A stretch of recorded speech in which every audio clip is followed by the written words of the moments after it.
quả đây, để từ đây vẫn còn quả nữa. Ừ. Hai nốt quả đây. Ừ.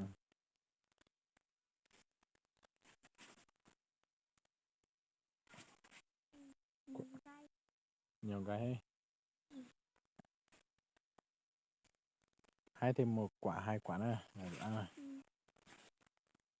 Và giết cho em có một quả này này.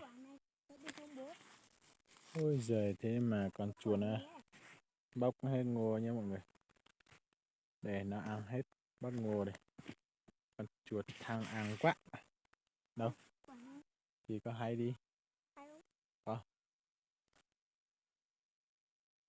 Đấy, thêm một quả. Có hai quả thế này đi. Đây này, dễ góc ngô đây này. Ừ. Quả kia nữa. Có một quả bên cạnh chỗ có hai nữa. Rất là nhiều dưa đâu nhé mọi người. Chỉ cần hái đúng loanh quanh một chỗ mà mình được 6-7 quả nhé mọi người. Đây, mình đã cần 3 quả, bây giờ con trai cần thêm 3 quả nữa thành 6 quả liền. 6 quả này thì tha hồ ăn buổi trưa là dưa chấm muối là ngon cực kỳ luôn nhé mọi người nhá. Đây, con chim nhà, đây là nhà ông nuôi đây này. Ông thả con mẹ dẫn mấy con chim con đi kiếm mồi nhé mọi người. Đây để con được trong lòng này để cho nó tí tối nó ngủ trong lòng nhé mọi người nhé. Đây, ngô thì mùa này ngô chín tốt rồi. Đây mình trồng thêm mấy cây lê nữa. Ngô thì đây mình cho mọi người xem bát ngô nếp nha. Đây này, ngô nếp nha mọi người. Bát ngô nếp nó chuẩn bị chín nhá. Đây này, tắp thì đem hết đấy. Đem hết cho này nó chuẩn bị chín đấy bát này.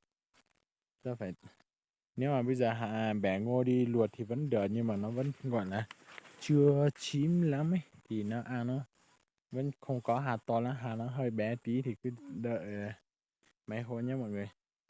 Đây, như cái cây lê của mình đây.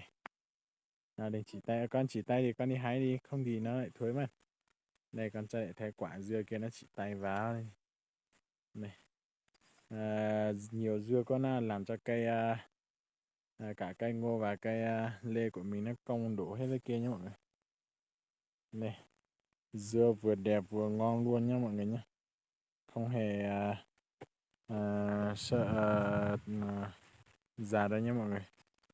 Dưa không hề già tí nào luôn. Ăn tại vườn cũng được luôn. Đấy nhé mọi người nhé.